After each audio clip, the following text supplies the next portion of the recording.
स्वागत है आप सभी लोगों का मेरे चैनल साइंस टू टेक्नोलॉजी में। मैं अनुपम विपुल आप सभी लोगों का स्वागत करता हूं आज के शो कैमरा ट्यूसडे में। आज एक बहुत ही इंपॉर्टेंट बात करेंगे हम लोगों की आपको क्या ज़रूरत है, क्योंकि मैं बहुत सारे कमेंट पढ़ चुका हूं कि मुझे कौन सा खरीदना चाहिए, और इससे मैं बार बार लोगों को बचने को कहता हूं। कारण ये है कि पैसा आपका लग रहा है, इसमें मेरा कुछ नहीं जा रहा या किसी भी और यूट्यूबर का कुछ नहीं जा रहा जिससे आप पूछ रहे हैं।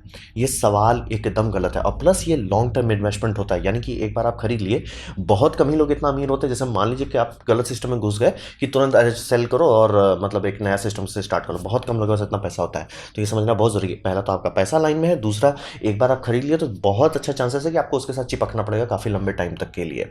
और यहाँ पे ये समझिए अच्छे से कि कोई और आपको नहीं बता सकता कि आपको क्या करना चाहिए। कारण उसका सीधा है कि इस्तेमाल आपको करना है ना। मुझे कहाँ से पता होगा कि आपकी ज़रूरत क्या है, मुझे कहाँ से पता होगा का एग्जैक्ट बजट क्या है। क्योंकि लोग जैसे पूछते हैं तब बजट चाहिए, लेंस के लिए अलग से नहीं रखते, बैटरी के लिए अलग से नहीं रखते, फ्लैश के लिए अलग से नहीं रखते, लेंसेज के लिए अलग से पैसा। तो कुछ लोग आजकल रखने लगे कि लेंस के लिए भी थोड़ा पैसा रख ले, लेकिन बात वही रहता है घूम फिर के। मुझे आपकी कंडीशंस नहीं पता है, किसी को भी नहीं पता है, सब एक रफ गेस करेगा। और हाँ, ये बात है कि जो इतना बेसिक सवाल पूछ रहा है वो जनरली बेसिक लेवल का है, तो उसको कोई सस्ता सा बोल दो, लेकिन फिर समझ रहे हैं कि वो आप ही का टाइम बर्बाद होगा कि आप एक लो लेवल इक्विपमेंट खरीद के गोल गोल घूमते रह जाइएगा। तो ये समझना बहुत ज़रूरी है, क्योंकि आप खुद बता सकते हैं कि आपको क्या खरीदना है। आपको अपना सारा लिमिट पता होगा, आप आराम से 5 मिनट से ज़्यादा नहीं लगेगा, आप शॉर्ट लिस्ट करके हिसाब लगा लिए भैया ये हमको लेना है, ये हम नहीं अफोर्ड कर सकते, या ये मेरे को सूट करेगा। तो ये समझना बेहद ज़रूरी, इसीलिए मैं पूरा वीडियो बना रहा हूँ। सिर्फ दो ही मेन क्राइटेरिया होता है। सबसे पहला क्राइटेरिया लेंस। लेंस समझना बेहद ज़रूरी है, क्योंकि ये फर्स्ट प्रायोरिटी होती है। यानी कि आपका बॉडी कितना भी अच्छा हो, अगर लेंस कचरा है तो आउटपुट कचरा आएगा। लेंस अच्छा है, बेसिक भी, मतलब बेसिक आजकल के टाइम में फोटोग्राफी के लिए ऑलमोस्ट सारे कैमरा अच्छे काम करते हैं। 2015 के बाद बना हुआ कोई भी नया मॉडर्न सिस्टम जनरली गर्दा उड़ा देगा, उसमें आपको दिक्कत नहीं। लेंस लेकिन अच्छा होना चाहिए, तो ये फर्स्ट प्रायोरिटी होता है। यानी कि आपको खरीदने से पहले कि एग्जैक्ट कौन सा लेंस लेंगे, तो ये समझना बहुत ज़रूरी है। और हाँ, ये बात एकदम शत प्रतिशत सही है कि लेंस महंगा होता है, तो ये समझ के चलिए कि लेंस के बारे में पहले सोच के रखिए। कि बहुत लोग सस्ता कैमरा बॉडी देख लेते हैं, सस्ते वो ले लेते हैं, बाद में किट लेंस इस्तेमाल करते, तो फिर यार परफॉर्मेंस आ तो रहा है लेकिन वो फील नहीं आ रही, देख के ही लगता है यार ये तो मतलब स्मार्टफोन जैसा। ऐसा नहीं कि लेंस खराब है, बात है स्मार्टफोन बहुत अच्छा हो गया। तो अब आपको सही में अच्छा लेंस चाहिए, तब जाके हाँ भाई ये तो लग रहा है कि लिया गया है ढंग का डीएसएलआर से, या मतलब मिररलेस से, मतलब फुल लार्ज फॉर्मेट सेंसर से लिया गया है। तो ये समझना बेहद जरूरी है। और थर्ड पार्टी के बारे में अगर आप सोचते हैं, जैसे कि मैं टैमरॉन का ले लूँ, ज़रूरी नहीं है कि टैमरॉन या सिग्मा हर में अवेलेबल हो। जैसे सिग्मा का अनाउंसमेंट हुआ है कि इस साल वो आर माउंट के लिए बनाएंगे, अभी कुछ नहीं। जैसे मान लीजिए मैं आपको कहता हूँ कैनन ईओस आरपी ले लीजिए, एकदम सही है, बाकायदा अच्छा बॉडी है, लेकिन मान लीजिए आप जो लेंस खरीदना चाहते हो वो अफोर्ड ही नहीं कर पाए, जैसे कि आपको 70-200 आपको पसंद आता है या ज़रूरत पड़ता है, पोर्ट्रेचर के लिए बहुत अच्छा लेंस माना जाता है, लेकिन इसको लेने में आप लुट जाइएगा, तो फ़ायदा क्या हुआ। तो ये समझना बेहद ज़रूरी होता है कि पहले ही मतलब कैमरा चूज करने से पहले आपका लेंस सेलेक्ट हो जाना चाहिए, कौन सा लेंस। और यहाँ पे एग्जैक्ट सही कहूँगा, एक चीज़ बार बार सब लोग मिस कर जाते हैं कि अच्छा लेंस देख लेंगे। लेंस पहले सेलेक्ट कीजिए कि एग्जैक्टली आपको क्या करना है, क्या वो लेंस अफोर्ड कर सकते हैं। क्योंकि लाख 2 लाख 3 लाख ये सब लेंस के लिए कोई बड़ी बात नहीं होती, लेंस के लिए उतना मुंह दिखाएगा पैसा खाता है। तो ये समझना एकदम ज़रूरी है, लेंस एग्जैक्टली पहले सेलेक्ट कीजिए, तब जाके बचा हुआ पैसा में बॉडी को एडजस्ट कीजिए। और हाँ, लेंस महंगा होगा, थर्ड पार्टी का भी महंगा होता है, ढंग वाले जनरली महंगा पड़ ही जाएगा। और ये समझिए इसका वजन जो है, वजन और साइज़ दोनों फ़र्क पड़ता है। कुछ कुछ केसेस में आप चाहोगे कि बड़ा लेंस इस्तेमाल हो, इससे एक फ़ायदा होता है कि साइकोलॉजिकल इफेक्ट बनता है कि जैसे आप मतलब शादी में बड़ा लेंस लेके पहुंच जाते हैं तो लोग थोड़े अच्छे नज़र से देखते हैं। ये साइकोलॉजिकल है कि मतलब बड़ा है तो मतलब बड़ा है, तो वो आपके लिए फ़ायदेमंद होता है। लेकिन वजन तो आपको कैरी करना है। मान लीजिए आपका जॉब ऐसा है कि आपको 2 से 3 घंटे की शूटिंग डेली करनी पड़ती है हैंड पे लेके कैरी करके, तो वजन उतना मायने नहीं रखता। लेकिन वही मान लीजिए आपका शूट ऐसा है कि आपको 4 से 6 घंटा या उससे भी ज़्यादा डेली करना पड़ता है, तो वजन में खर्च कीजिए। कई बार आपको मिलेगा कि थर्ड पार्टी लेंसेज दुगना दाम पे आपको ये फर्स्ट पार्टी मिल रहा है, लेकिन फर्स्ट पार्टी लेंस हल्का है। अब वो हल्का शुरू में फ़र्क नहीं पड़ता, लेकिन तुरंत फ़र्क पड़ जाएगा अगर आपको है कि भैया 2 घंटा वर्सेस 4 घंटा। आपको 4 घंटा कोई चीज़ को होल्ड करना है तुरंत, वजन लोग पैसा देते हैं, इसीलिए तो जी मास्टर लेंस बिकता है, इसीलिए रेड रिंग लेंस बिकते हैं। कारण ये सब होता है कि ये सब best quality lightest possible body में देने की कोशिश करते हैं, कि हम आपको क्वालिटी ऐसा देंगे, सवाल नहीं करना है, और वजन जितना हल्का हम कर सकते हैं हम कर देंगे। तो ये समझना पड़ता है, क्योंकि ये इस्तेमाल पे सबसे सीधा असर पड़ता है कि आप लोगे और इसे इस्तेमाल करोगे और अच्छे से करोगे। क्योंकि अगर आप तकलीफ में हो, आपकी बॉडी मतलब का बैंड बजा पड़ा है, फोटोज़ में दिखने लगेगा कि फोटोग्राफर की बैंड बजी पड़ी थी। और सेलेक्ट कैसे करें, तो यहाँ पे आपके पास ये समझिए कि ये आपका पर्सनल एक्सपीरियंस होता है। जैसे लोग पूछ रहे हैं कौन सा लेंस मैं खरीदूं, आपसे फोटोग्राफी नहीं होने वाली, क्योंकि लेंस सीधा सीधा आप ही डिसाइड करोगे। मतलब आप किस तरह का फोटो लेते हो, आप मोबाइल फोन में देख लो, आप वाइड एरिया का फोटो ज़्यादा लेते हो तो वाइड एंगल लेंस लो, आप दूर के पीछे बार बार जूम करके फोटो लेते हैं, बार बार फोटो करके क्रॉप करते हैं, तो टेलीफोटो लीजिए। ये आपको डिसाइड करना है, ये कोई और नहीं बताएगा ना, क्योंकि किसी और का शूटिंग स्टाइल आपसे मैच नहीं करेगा, आपका यूनिक होता है। तो ये तो आपको पहले डिसाइड करना है कि कौन सा लेंस लें, और जनरली थोड़ा सा टाइम लेके टेस्ट कर लीजिए। थैंकफुली ऑनलाइन खरीदने पे आपको कम से कम 1 हफ्ते तक का टाइम मिल सकता है कि रिटर्न विंडो के अंदर आप चेक करके देख सकते हैं, तो उसका फ़ायदा उठाएं। या मतलब अगर आप सीरियस हैं तो आप ये भी कर सकते हैं कि बहुत सारे बड़े शहर में, सब छोटे शहर में नहीं होता लेकिन बड़े शहर में हो जाता है कि आपको रेंट पे लेंस मिल सकता है थोड़ा दिन के लिए, कि यार आप आराम से प्रैक्टिस कर लीजिए, और उसके बाद आपको पता चलेगा भाई ये लेंस मेरे को सूट कर रहा है मैं लेता हूँ, नहीं सूट कर रहा है मत लेता हूँ। तो ये बहुत अच्छा है। और ये समझिए कि गिम्बल के केसेस में एक और बात होती है कि गिम्बल को बहुत सारे लेंसेस नहीं पसंद, खास करके लेंस जो एक्सटेंड होता है। तो मान लीजिए अगर आप शादी का शूट कर रहे हैं और आप ऐसा लेंस खरीद लेते हैं जिसका बैरल एक्सटेंड होता है, आप बार बार ये करेंगे, बार बार आपको गिम्बल री एडजस्ट करना पड़ जाएगा, दिक्कत हो जाएगा। तो कई बार आपको दिखेगा कि लोग कुछ जरूरत से ज़्यादा बड़ा लेंस ले लेते हैं गिम्बल के लिए, कारण वही रहता है कि वो इंटरनल जूमिंग वाला आपका सेंटर ऑफ ग्रेविटी के साथ ज़्यादा छेड़खानी नहीं करेगा, मैनेज हो जाएगा। लेकिन वही लेंस जिसका बैरल ही आगे पीछे हो रहा है, दिक्कत कर सकता है। तो ये सब समझना बेहद ज़रूरी होता है कि लेंस पहले सेलेक्ट कीजिए, और एग्जैक्टली कौन सा। जैसे मैंने पिछला वीडियो जो बनाया था उसमें एग्जैक्टली एक बहुत अच्छा लेंस है जो ऑल इन वन का काम कर सकता है, स्टार्टर लेंस में उससे बेटर कुछ नहीं है। वो उस तरह के कोई लेंसेज आप खोज लीजिए कि मैं ये लेंस से खाता खोल रहा हूँ, उसके बाद बॉडी सेलेक्ट करें, ये समझना बेहद ज़रूरी है। और आज के टाइम में फोटोग्राफी में ऑलमोस्ट सारी बॉडी काम कर रही है। अगर आपका फोटोग्राफी टारगेट है तो सिर्फ आप एक दो चीज़ देख सकते हो, जैसे कि सबसे बड़ा चीज़ देखा जाता है शादी के केसेस में कि आपका डुअल कार्ड स्लॉट हो, ताकि कुछ भी हो जाने पर आपका ये डेटा लॉस ना हो, क्योंकि कार्ड खराब होता ही है। वो आप मनाओगे कि कैमरा के बाहर हो तब खराब हो, जैसे मान लिया आप कॉपी कर रहे हैं, फाइल कॉपी कर लिया, बाद में देख रहे हैं फिर से लगा रहे हैं, कार्ड एरर आ रहा है, ठीक है, डेटा नहीं लॉस हुआ। इसीलिए डुअल कार्ड स्लॉट लोग प्रोफेशनली करते हैं, लेकिन अगर आप नहीं अफोर्ड कर सकते तो नहीं कर सकते। लेकिन आजकल के केसेस में वायरलेस ट्रांसफर है, तो थोड़ा सा तिकड़म लगा के आप ऐसा कर सकते हैं कि फ़ोन में बैकअप होता रहेगा। तो इसीलिए लेंस पहले सेलेक्ट करें, और एग्जैक्ट कि मैं ये लेंस खरीदूंगा, ये नहीं कि अच्छा मैम कुछ देख लेंगे, नहीं, लेंस पहले, शांति से ठंडे दिमाग से लेंस पहले। अब बात करते हैं वीडियो फॉर्मेट का, क्योंकि बात सही है, फोटोग्राफी में 2015 के बाद से ऑलमोस्ट सारा कैमरा एकदम बम बम हो चुका है। भले आप कह लो कलर अच्छा है, ये सब वो सब सीधा कह रहा है कि आप रॉ फाइल पे मेहनत नहीं करते। आज के टाइम में कोई भी फोटोग्राफिक कैमरा जो मतलब एकदम सस्ता, एकदम क्या गुजरा ना हो, जनरली दिल खुश कर ही देगा। मेगापिक्सल भी होगा, डायनेमिक रेंज भी होगा, आईएसओ परफॉर्मेंस भी होगा, हर एक चीज़ होगा। सिर्फ एक चीज़ जनरली सस्ते और महंगे वाले में अंतर आता है, बर्स्ट रेट का। अगर आप सीरियस फोटोग्राफर है आपको इसकी जानने की जरूरत नहीं है, लेकिन अगर आप स्टार्टिंग कर रहे हैं तो बर्स्ट रेट पे उतना ना जाएं, क्योंकि ऑब्वियसली मिलता है ज़्यादा पैसा देने पे बर्स्ट रेट, लेकिन उसका साइड इफेक्ट है आपका मेमोरी कार्ड भी अच्छा होना चाहिए, जो कि महंगा हो जाता है। तो फोटोग्राफी की दुनिया में ऑलमोस्ट अब सब चीज़ सॉर्ट हो चुका है, लेकिन जो नई दुनिया है, जो अभी सारे फोटोग्राफर्स को नया सीखना पड़ रहा है, जो हाइब्रिड शूटिंग करने की कोशिश कर रहे हैं, वीडियो फॉर्मेट्स। तो वीडियो में आप ये समझिए कि जनरली दो तीन चीज़ ही देखा जाता है। सबसे पहला 8 बिट। ये 8 बिट जनरली जो भी आपके पास कैमरा है, अगर आपको एक्जैक्टली नहीं पता तो चांसेस है कि वो 8 बिट ही होगा। 8 बिट काम करता है, वीडियो बनता है, सब चीज़ सही सलामत रहता है। लेकिन ये ठीक है, क्योंकि आपके पास मास्टर फाइल आ रहा है, जैसे कि आप शादी के केसेस में अगर आप इसे रिकॉर्ड कर रहे हैं, आप छेड़खानी करना चाहोगे, तो 8 बिट उसमें जो है काम कर सकता है, लेकिन उतना दिल नहीं खुश होगा आपका।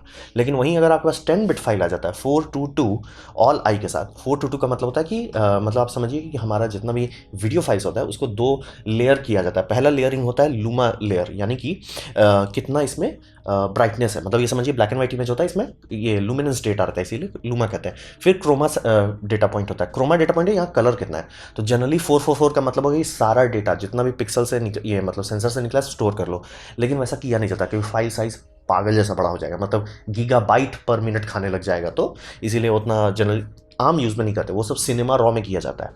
तो ये हो गया आपका लूमा। लूमा जनरली नहीं छेड़ा जाता, कारण ये है कि इंसानी आंख जो है लूमा तुरंत डिटेक्ट कर लेता है कि भैया ब्राइटनेस, हमारा आंख बहुत सेंसिटिव है, तो लूमा को एकदम अलग रखा है, उसको कंप्रेस एकदम नहीं किया जाता है।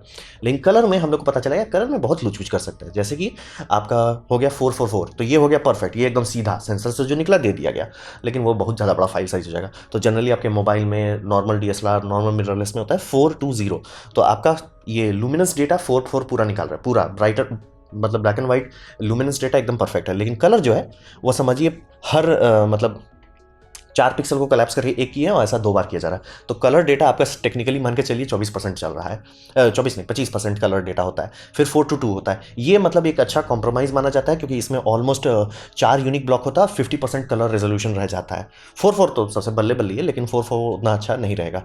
तो जनरली लोग इससे 4:2 से खुश हो जाते हैं। आपको 4:0 में थोड़ा दिक्कत ज़रूर हो सकता है, खासतौर पे अगर आप ग्रीन स्क्रीन करना चाहते हैं, बहुत दिक्कत होगा 4:2 से, क्योंकि ग्रीन आएगा कहाँ से? ग्रीन का कलर डिटा जाता है इसमें, वो स्टोर नहीं होगा। और सिनेमा में तो कभी ग्रीन स्क्रीन करेंगे ही नहीं अगर उनके पास 4:4:4 नहीं है, क्योंकि उनको परफेक्ट 100% कलर इन्फॉर्मेशन चाहिए। तो 4:2 एक अच्छा कॉम्प्रोमाइज़ है आम लोगों की आम ज़रूरतों के लिए। और ऑल आई का मतलब होता है कि पर फ्रेम को वो स्टोर कर रहा है। साइड इफेक्ट, फाइल साइज बड़ा हो जाता है। बेनिफिट, एडिटिंग आसान हो जाता है और कंप्रेशन आर्टिफैक्ट्स नहीं आते हैं।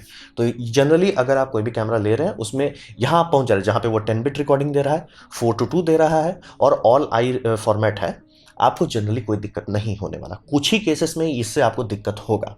और फिर आप एक चीज़ सुनते होंगे, लॉग फाइल। इसमें ये लॉग है, वो लॉग है, मतलब कैनन लॉग है, सिनेमा लॉग है, ये सब लॉग है। लॉग का सिर्फ एक काम होता है, डायनेमिक रेंज को बढ़ाना। बात है कि आपका कैमरा सेंसर बहुत ज़्यादा चीज़ रिकॉर्ड कर सकता है, लेकिन फाइल में उसको हटाना दिक्कत होता है। तो लॉग फाइल क्या करता है? फाइल के साथ तिगड़म लगा देता है। तिगड़म ये करता है कि भैया आप उसे डी लॉग करोगे, यानी कि फाइल में लॉग करके हम डाल रहे हैं उसे आप मतलब दोबारा उसे रिफाइन करोगे। साइड इफेक्ट, आपको एक पोस्ट प्रोसेसिंग इफेक्ट डालना पड़ता है, लेकिन बेनिफिट होता है कि वो ज़्यादा डेटा आपको स्टोर कर पाता है। मतलब अगर आप ब्राइटनेस और डार्कनेस के साथ खूब छेड़खानी करते हैं, लॉग फाइल फायदेमंद होगा, उससे डायनेमिक रेंज इंप्रूव हो जाता है। साइड इफेक्ट आपका एक पूरा एक्स्ट्रा बंदा, क्योंकि कैमरा से जो आउटपुट फाइल है वो आप किसी को नहीं दे सकते, तो एकदम लगेगा कि भैया ओवर एक्सपोज्ड है, एकदम अजीब सा लग रहा है, वो जनरली खराब ही रहता है। लॉग फाइल का ये फायदा है कि जिनको पता है वो काफ़ी निकाल सकते हैं पावर। रॉ फाइल भी आजकल आने लगा है, लेकिन रॉ फाइल के बारे में जरूर समझिए कि ये सबसे ज़्यादा परफॉर्मेंस देता है। मतलब सेंसर से जितना निकला है 444 सीधा दे दिया जाता है। साइड इफेक्ट, ये बहुत टैक्सिंग होता है आपके स्टोरेज के लिए, यानी कि आपका स्टोरेज का कैपेसिटी बहुत होना चाहिए, प्लस उसका स्पीड भी बहुत होना चाहिए, क्योंकि इतना ज़्यादा डेटा वो पर सेकंड देगा कि आपका हार्ड डिस्क ऑलमोस्ट ये होने लगेगा। मतलब आपका हार्ड डिस्क के कारण आपका वीडियो एडिटिंग नहीं होगा कि हार्ड डिस्क बोले भाई हम फीड नहीं कर पा रहे डेटा। आपको ढंग का एसएसडी चाहिए, वो भी बहुत बड़ा, जो उतना डेटा को फीड कर सके। तो ये समझना बहुत जरूरी। खुजली सबको होती है कि मेरे को रॉ करना है, लेकिन आम लोगों की आम जरूरतों में रॉ से काम नहीं चले, मतलब जरूरत ही नहीं। 10 बिट 4:2 ऑल आई ऑलमोस्ट हर काम कर देगा। लॉग फाइल, अगर आप जैसे मान लीजिए समुद्र के पास शूटिंग वूटिंग कर रहे हैं और ब्राइट दिन टाइम है, तो लॉग फाइल का इस्तेमाल करके थोड़ा सा और एक्सपोजर आप निकाल सकते हैं। लेकिन आजकल मतलब अराउंड का ये 12 स्टॉप्स ढंग से मिल जाता है, सब कैमरा में ढंग से 12 स्टॉप मिल जाता है। तो अगर आपका एक्सपोजर थोड़ा सा भी पास में है जितना परफेक्ट होने के, काम चल जाएगा। फिर ये एकदम यही समझिए, वीडियो ही ऐसा चीज़ है जिसमें मिररलेस अभी भी पिछड़ा हुआ है। फोटोग्राफी तो करके निकल गया है, वीडियो में ये सब चीज़ पर आपको ध्यान देना है। और फिर छोटे छोटे चीज़ होते हैं जो कुछ कुछ केसेस में बहुत फर्क पड़ेंगे। जैसे कि मेरे केस में सबसे बड़ा दिमाग खाता है मेरा 30 मिनट लिमिट। ये लिमिट पहले था क्योंकि यूरोपियन यूनियन का लॉ था, वो लॉ हटे हुए 2 साल हो गया, तो इसलिए अब सोनी के सारे कैमरा में नहीं आता, कैनन के 1-2 कैमरा में नहीं आता और नाइकॉन का 1 कैमरा में नहीं आता। फूजी अभी भी पकड़ के बैठा हुआ है किसी कारण से। अब डिपेंड करता है, आप मान लीजिए शॉर्ट शूट करते हैं कि मतलब 5 मिनट का एक शूट है, 10 मिनट का एक शूट है, तो आपको फर्क नहीं पड़ेगा। लेकिन मान लीजिए आप किसी कारण से पॉडकास्टिंग जैसा कुछ करते हैं या कुछ कारण से आप लंबा शूटिंग करते हैं बाद में एडिटिंग करते हैं, जैसे टाइम लैप्स कर रहे हैं, तो आपको ये सिर खा जाएगा। तो ये पहले ध्यान दें कि 30 मिनट वाला लिमिट से आपको प्रॉब्लम है या नहीं है। अगर आपको प्रॉब्लम नहीं है तो ऑलमोस्ट सारा कैमरा काम करेगा, लेकिन प्रॉब्लम है तो सिर्फ आपको नया ही कैमरा खरीदना पड़ेगा।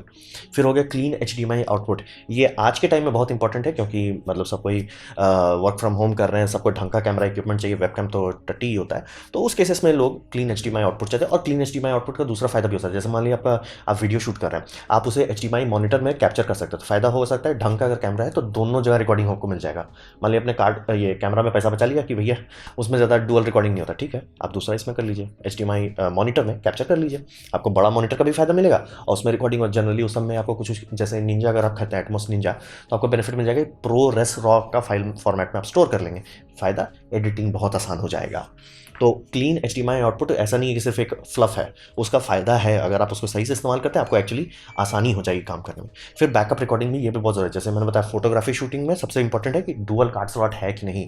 प्रोफेशनल कभी भी डुअल से नीचे नहीं उतरेंगे, क्योंकि इलेक्ट्रॉनिक इक्विपमेंट है, खराब होता ही है, आज नहीं तो कल होगा ही खराब। वो आप नहीं चाहोगे कि क्लाइंट को बोलना पड़े कि सर मतलब मेरा कार्ड खराब हो गया था इसलिए नहीं है, ये आप एकदम नहीं चाहोगे। तो ये हो गया वीडियो फॉर्मेट का। ये ठंडे दिमाग से आप देखिए। जनरली अगर आपको कुछ नहीं समझ में आ रहा है कि कौन सा लूँ करने के, तो शांति से देखिए कि 10 बिट है कि नहीं, 4:2 कर सकता है, ऑल आई कर सकता है, काम खत्म। उससे ज़्यादा आप दिमाग मत लगाइए। आपको कोई बोल रहा है इसमें लॉग फाइल बहुत अच्छा, उतना फर्क मत लीजिए, क्योंकि आधे से ज़्यादा लोग लॉग फाइल के साथ छेड़खानी नहीं करना चाहते हैं, क्योंकि बहुत हेडेक है कि मतलब लॉग के लिए कैप्चर करो और फिर मतलब समझिए उसको डविंची रिजॉल्व में डाल के ढंग से ये करो, मतलब डिकम्प्रेस करिए, एक तरह से समझ लीजिए। रॉ फाइल तो आपका रोना आ जाएगा। तो ये समझना बहुत ज़रूरी है। बहुत ज़्यादा उसके पीछे मत भागिए मेरे को रॉ चाहिए। बहुत ज़्यादा लोगों को कुछ खुजली होती है, लेकिन उतना फ़ायदा नहीं है, क्योंकि ये समझिए 50% कलर इन्फॉर्मेशन ऑलमोस्ट आपका सारा काम कर देगा। अब बात करते हैं परफेक्ट आंसर क्या होगा। तो ये समझना बहुत ज़रूरी है कि जनरली आप कर रहे हो, आप बैलेंसिंग एक्ट कर रहे हो। जैसे एग्जांपल दे दूं कि मैं अगर कैनन का R5C ले लेता हूँ, ऑलमोस्ट मेरा सारा काम हो जाएगा और आने वाले कई टाइम तक मेरा सारा काम हो जाएगा, क्योंकि वो 8K 60 FPS तक जा सकता है।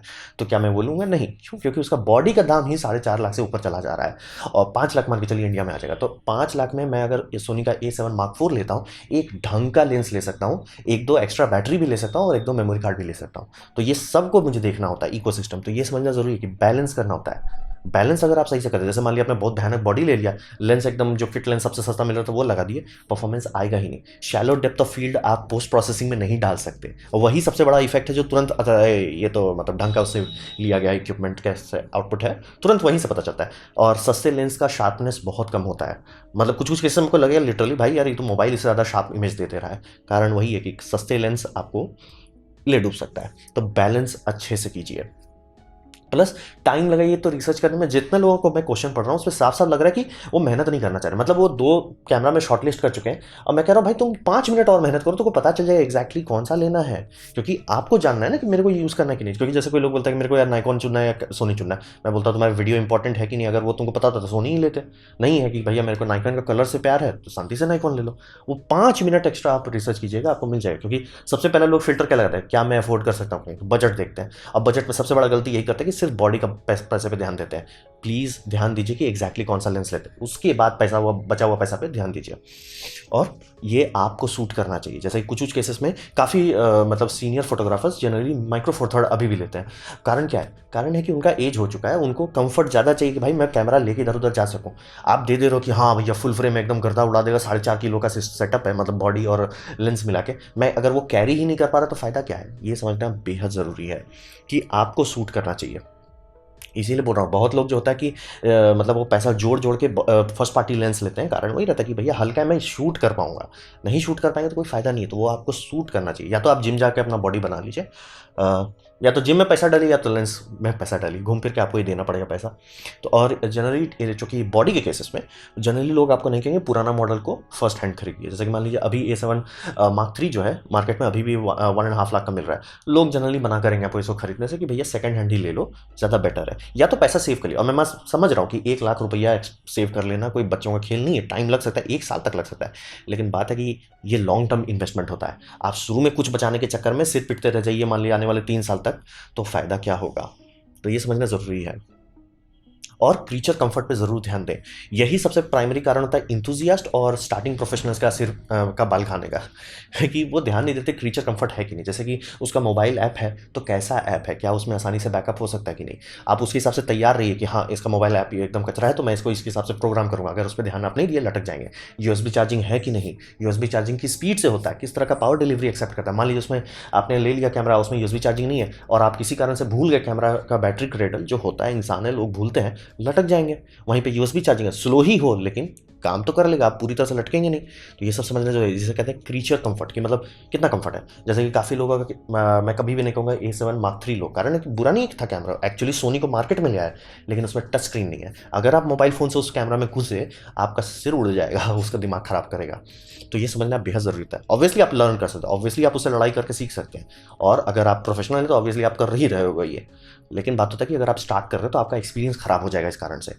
तो इसीलिए क्रीचर कंफर्ट्स पे ध्यान दीजिए कि टच स्क्रीन कैसा है, मेन्यू इंटरफेस कैसा है, कितना आसानी से आपको समझ में आता है, कितना आसानी से डेटा बैकअप बनता है। ये सब पे फ़र्क पड़ता है। आपकी लाइवलीहुड अगर इससे आ रही है तो इसमें जितना आप खर्च करेंगे उतना ज़्यादा आसानी से आपका लाइफ चलेगा। तो परफेक्ट आंसर बैलेंस होता है कि भैया मैं इतना अफोर्ड कर सकता, तो इसके हिसाब से मैंने बजट बांट दिया, तो आप खुश रहिएगा। नहीं तो गोल गोल गोल गोल घूमते रह जाइएगा कि भैया हमसे अब किसी चैनल वाले से पूछो। और जो भी जिससे आप पूछ रहे हो, जो जनरली जो जवाब देते हो मैं देख के दे रहा हूँ, सबसे जेनरिक कैमरा का जवाब देते हैं कि वो सबको सूट कर जाए। और मैं समझ रहा हूँ कि वो मान के चल रहे हैं कि आप आलसी हो, और आप आलसी हो तभी तो पूछ रहे हो। तो इसीलिए बोल रहा हूँ खुद से थोड़ा सा रिसर्च कीजिए, ठंडे दिमाग से पहले लेंस सेलेक्ट कीजिए, आधा समस्या आपका सॉल्व हो जाएगा, इसकी गारंटी मेरी है। वीडियो में ही अब थोड़ा सा तिगड़म बचा है, वो भी सिंपल है कि ज़रूरी है कि नहीं आपके लिए वीडियो नहीं है तो ऑलमोस्ट सारा कैमरा काम करेगा। डुअल कार्ड स्लॉट ज़रूर देख लीजिए, उससे ज़्यादा कुछ लोड लेने की ज़रूरत नहीं है।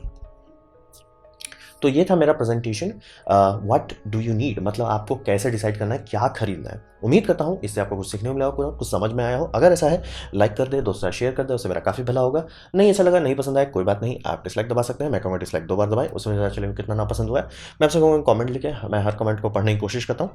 आपसे कहूँगा सब्सक्राइब कीजिए, बेल दबाइए अगर आप फ्री हैं तो। आपने मेरा वीडियो देखा, जानकर मुझे बहुत खुशी हुई। धन्यवाद।